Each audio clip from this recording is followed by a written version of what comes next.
Baik, bismillahirrahmanirrahim. Assalamualaikum warahmatullahi wabarakatuh. Alhamdulillahirrabbilalamin. Wabihi nasta'inu ala umuri dunia waddin. Wa ala alihi wa sahbihi ajma'in, amma ba'd. Pertama-tama, marilah kita panjatkan puji syukur kehadirat ilahi Robi yang telah melimpahkan rahmat dan karunia-Nya kepada kita semua. Salawat dan salam semoga tetap tercurah limpah kepada junjungan kita Habibana wa Nabiyana Muhammad Sallallahu Alaihi Wasallam beserta keluarga dan para sahabatnya, serta semoga sampai kepada kita selaku umat yang taat kepada ajarannya. Amin ya rabbal alamin. Bapak, Ibu guru hebat yang saya hormati, pada kesempatan kali ini, izinkan saya memperkenalkan diri terlebih dahulu. Nama saya Tira Widianti, saya bertugas atau bekerja di SD Negeri Tegal Kalong, Sumedang. Pada penugasan malam hari ini, saya akan membahas mengenai memupuk karakter siswa dengan cara sederhana. Pernahkah Bapak, Ibu melihat remaja yang tidak mandiri, yang segala sesuatunya perlu mendapatkan pertolongan orang lain, terlalu bergantung kepada orang tua atau bahkan kepada pengasuh yang sudah mengasuhnya sejak kecil?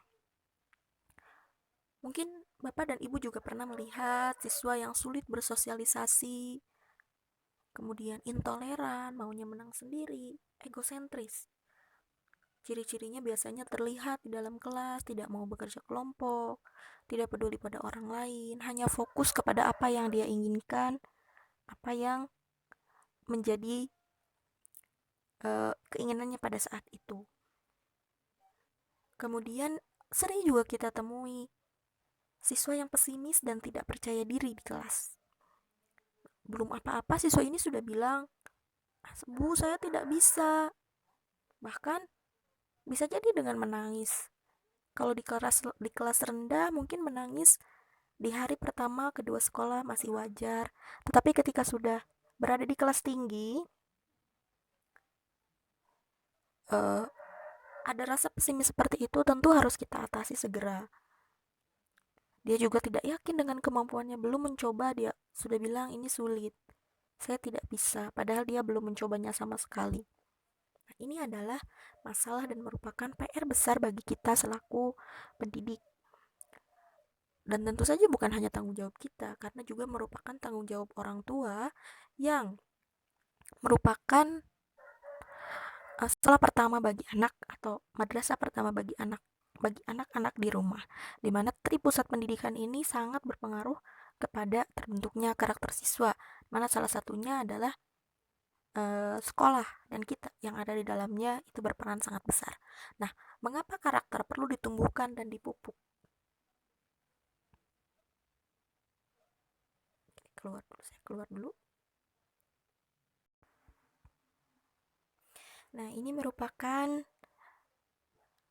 alasan mengapa karakter perlu ditumbuhkan. Pertama, ini merupakan amanat dari Undang-Undang Nomor 20 Tahun 2003 tentang Sisdiknas pasal 3, di mana keseluruhannya itu membicarakan mengenai tujuan dan fungsi pendidikan, yang pada intinya adalah mengenai karakter siswa, seperti bertanggung jawab, cakap, kreatif, mandiri, yang seperti itu. Yang kedua adalah tentang Peraturan Presiden Nomor 87 Tahun 2017 tentang PPK atau penguatan pendidikan karakter. Di mana di dalam peraturan presiden ini dikatakan bahwa ada 5 karakter utama yang harus dikembangkan pada diri peserta didik, di mana kita, kalau saya mengajarkannya ke anak-anak itu dengan tepuk-tepuk PPK, religius, nasionalis, mandiri, integritas gitu ya. Satu lagi itu apa ya? Saya lupa lagi, satu lagi itu yang tentang bekerja sama dengan orang lain itu ya.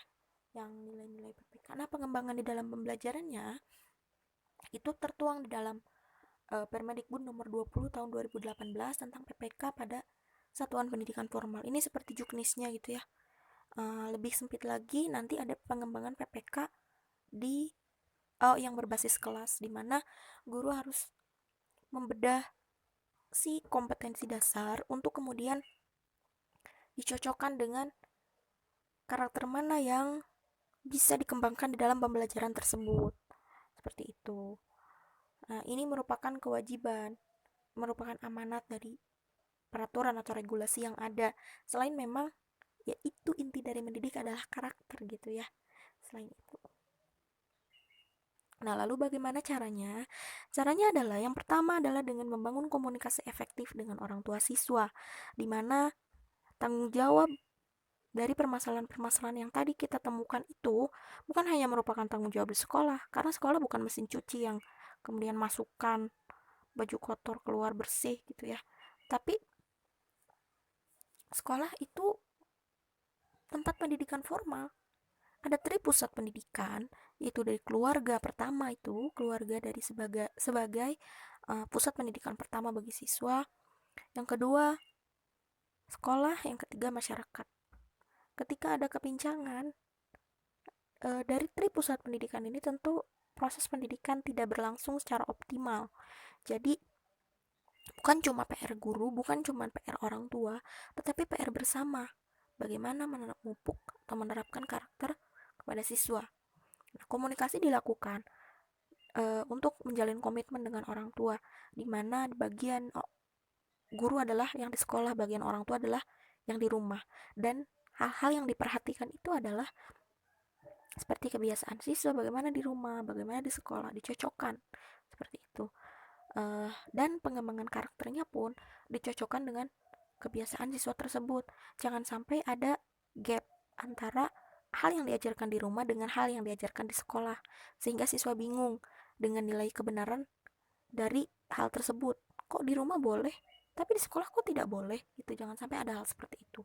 Jadi ada pertentangan nilai kebenaran kalau menjadi seperti itu. Yang berikutnya adalah dengan mengoptimalkan proses belajar mengajar.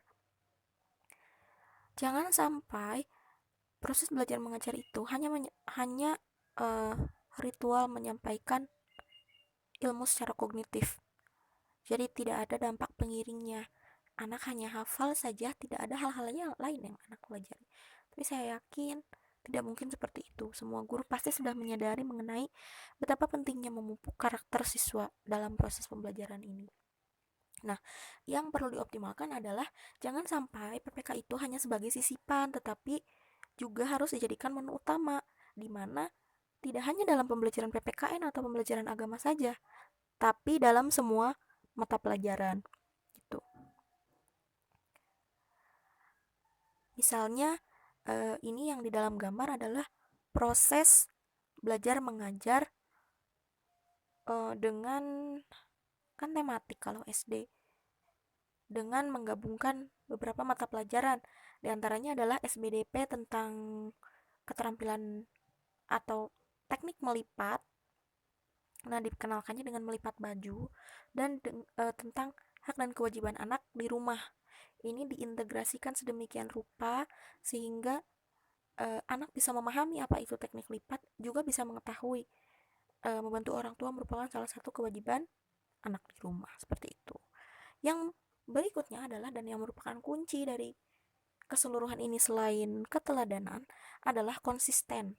Tanpa konsisten, pembelajaran yang sudah dirancang sedemikian bagusnya pun akan percuma. Semuanya akan kembali lagi ke nol dan harus dimulai lagi dari awal. Itu. Nah, di sini saya akan menyoroti mengenai bagaimana mengoptimalkan pembelajaran. Karena kita sebagai guru, jadi yang dioptimalkan ya proses pembelajaran itu. Pertama, dengan menggunakan media yang universal. Maksudnya, media yang universal di sini adalah media yang tidak hanya digunakan pada satu mata pelajaran, tetapi bisa digunakan untuk seluruh mata pelajaran, bahkan digunakan di luar jam pelajaran sekalipun. Di sini saya menggunakan Paremotekar atau papan reward mengolah terapkan karakter, yang merupakan pengembangan dari papan reward yang lain yang sudah sering kita gunakan.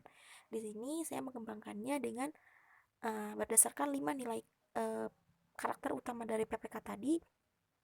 Saya menggunakan reward bintang dan berbagai bentuk lainnya. Misalnya bintang peduli. Ini mengajarkan anak untuk bagaimana peduli kepada temannya, menyelesaikan masalah yang tadi sering kita temui. Ada anak yang egosentris, anak yang tidak percaya diri, kita atasi dengan bintang pintar. Kemudian anak yang tidak bisa diam, tidak bisa uh, mengikuti pembelajaran dengan baik karena saking aktifnya. Maka di sini kita bisa meminimalisir kegiatan lainnya dia di luar pembelajaran itu dengan bintang disiplin, dimana yang disiplin nanti bisa perorangan ataupun per kelompok. Itu teknis bagaimana memberikannya, yang penting kita komitmen dan buat peraturan bersama dengan siswa sebelum menggunakan parameter ini.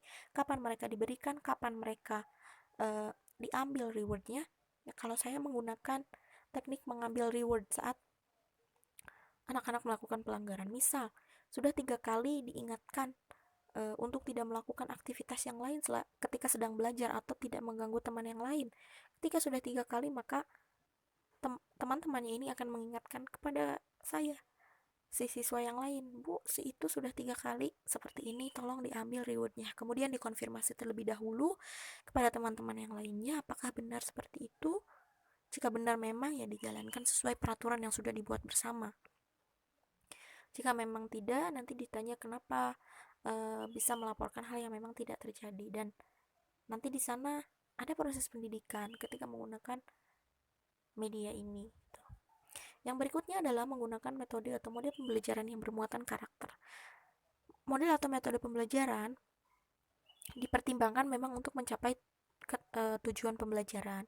Di samping itu, kita juga harus mempertimbangkan juga karakter yang ada dalam muatan pembelajaran pada hari itu.